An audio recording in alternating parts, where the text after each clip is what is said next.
Do they realise what we do for the environment? I suppose they don't, because nobody tells them, and how are they supposed to know about it?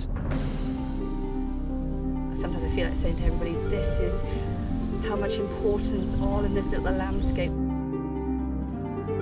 don't want to see this land abandonment, we're actively managing the place. We're looking after this for everyone else. Missed! You missed! You missed! Come behind, missed! You tough! Come behind, tough! Missed! My name's Brian Lewis and I live here in Ellan Valley, and this is my wife Saoirse, and we're farming here on a farm about 580 hectares, and it's beef and sheep. You tough! Toughy boy! It's just something that I've always done, really. And your family have been doing it for generations, really, so it's passed on, and Yeah. it was just part of... Yeah, Dad was here everything you before knew. me and my mum, and before him his father. Farming is one of Wales' legacy that has carried on over generations. Most of Wales are uplands.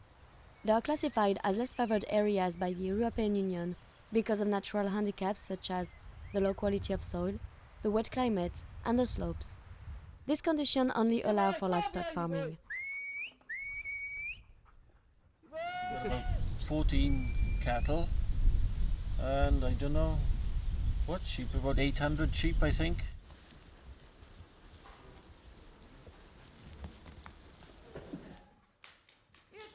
Farming livestock is not the only activity here. Brian and Saoirse have participated in agri-environmental schemes for more than 10 years. It has enabled them to manage their land in a more environmental friendly way.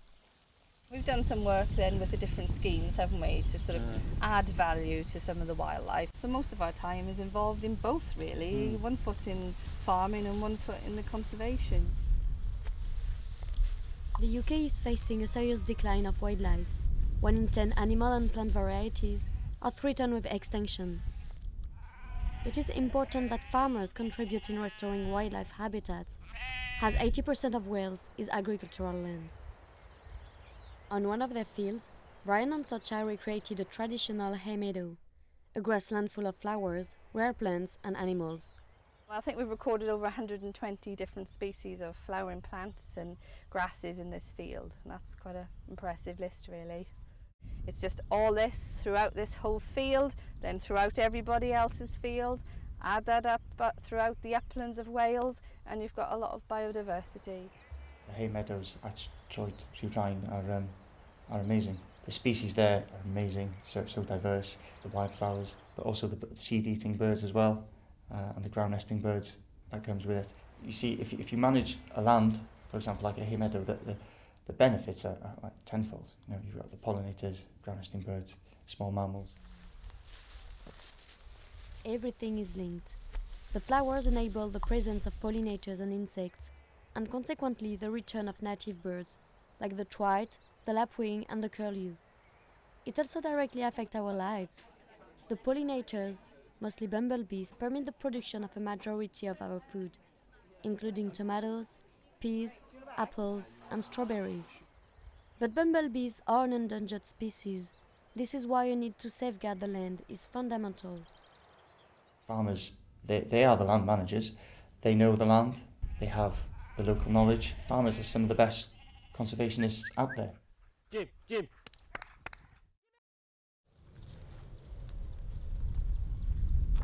The upland habitats and landscapes varies from Mid Wales to North Wales. In Snowdonia, upland farmers manage their land differently to maintain the diversity of fauna and flora. I'm Guter Davies and I farm here at Hafod-las, Ysbyty in the heart of Snowdonia. The majority of the work we're doing here involves cattle, really. We're grazing all of the habitat land on the farm with cattle to try and improve the habitat. A majority of Guter's land is peat, a wetland also important for nature conservation, water storage and carbon storage. Human activities and climate have degraded more than 65 million hectares of peatland. Today only 150 hectares are left. All those landscapes might seemingly be unimportant, but only now we realize how much it has to offer and the urgent need to restore these.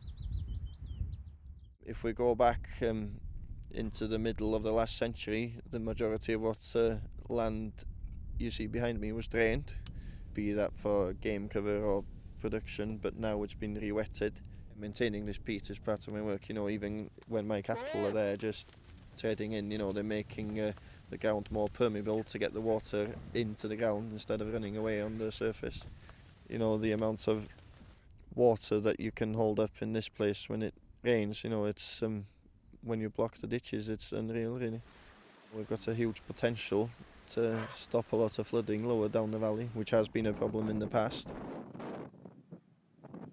Wales has experienced several dramatic floods in the past. People have lost their houses, cars, belongings, and even lives. Recreating and managing peat bogs is much cheaper than dealing with millions of pounds in damages from severe floods. It's also a huge carbon store with peat, and so with global warming that's really important that we don't, if a peat bog is decaying, it's letting carbon out into the atmosphere. If it's growing and the mosses are growing and they're wet, it absorbs carbon at quite a rate. Peat currently covers only 3% of the planet's surface, yet it stores twice more carbon than a tropical forest.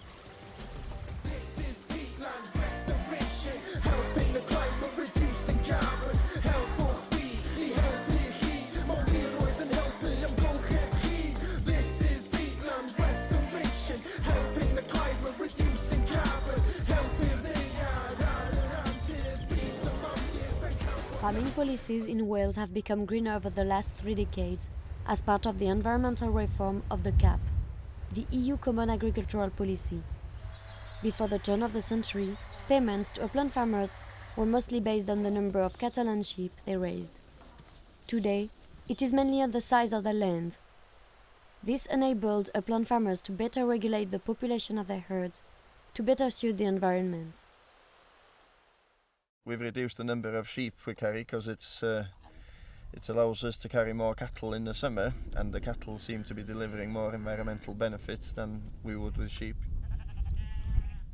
Back when there used to be headage payments, we used to have like 2,000 then, like I think.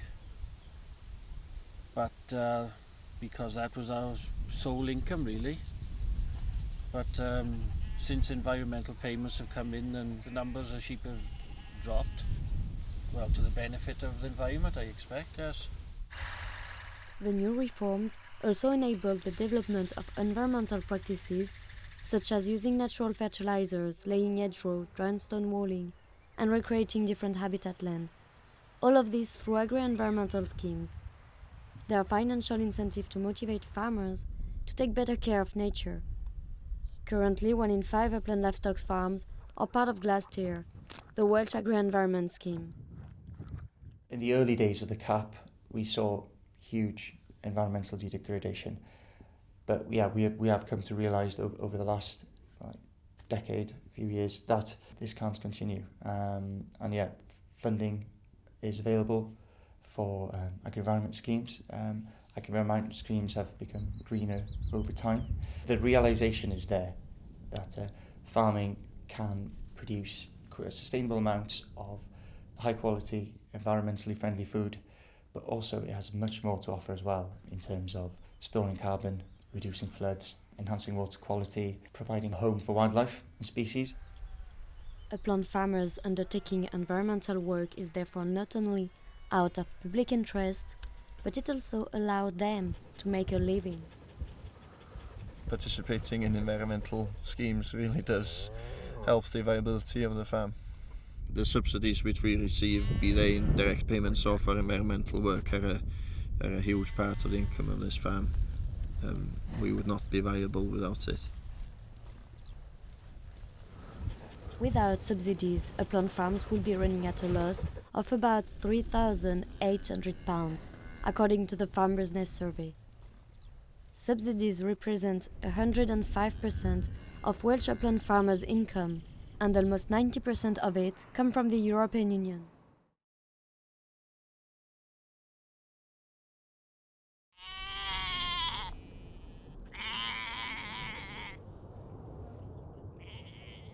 Brexit has sort of thrown all the pieces in the air, and we're not sure at the moment where they're going to land. I don't know what my future is going to be, but I can tell you what I want it to be. I want to remain here farming my livestock and actually enhancing the environment and just being able to live comfortable with my family.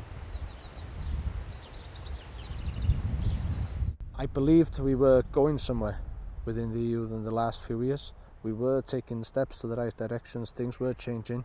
The EU gave us a chance. They ensured there was money there for environmental work. Kevin Jones farms up to the third highest mountains in Snowdonia. He's also vice chairman of Fairness for the Uplands, a group of 300 farmers managing the highest lands in Wales. They don't want to be forgotten in the Brexit negotiations and therefore try to get their voices heard for the future of Welsh uplands. It's crucial time to talk about the whole of farming in Wales, the environment and farming and producing food. It's crucial. Trade deals, subsidy system, how much money will be made available, will have a massive impact on farming, which in turn will have a massive impact on our natural resources, biodiversity, habitats and wildlife.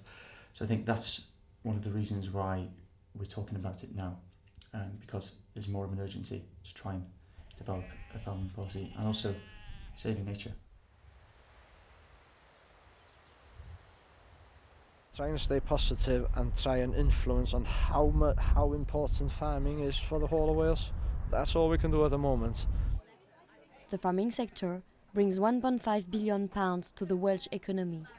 The government has been talking to stakeholders for several months, but when asked about the future of agricultural policies, through email they replied, "These conversations are ongoing, so it is too early at this stage to talk with any certainty about issues like the future of Glasgow, or to make any firm promises on the future of Welsh farming." Agriculture is a devolved matter, but Westminster will be the one giving money, and for farming subsidies to stay the same after 2020, about £330 million should be available every year for that purpose. The Welsh First Minister Kevin Jones recently shared his concerns. I'm becoming increasingly getting convinced that there'll be any money to pay farming subsidies. That means farming subsidies could well disappear. That is my greatest fear. We know that what that would mean for the economy of rural Wales. Under the cap, sort of beyond Westminster's control as to where the public money was going. But now agriculture will be competing with education, with health. For now, Upland Farmers are working on a foggy track. With conservationists, they try to be optimistic. But one thing is sure in their mind. Without subsidies, their plans will be abandoned. If there would be no subsidies at all, well, for sure I wouldn't be able to farm up here. I think we'd see land abandonment up here. Our costs are terribly high up here. If that subsidy system will change and public money is not being made available, land prices could drop. It would not be financially viable to graze the land. There would be a wide-scale land abandonment, you can argue. I wouldn't like to think how the upland would look without farmers, to be honest with you. Look around you, this place is fantastic. We cannot not care about this place. This is fantastic. We've got to look after it. And that's the problem with maybe not promoting upland hill farming, is that once it's gone, it will be gone and there's no stepping back into it.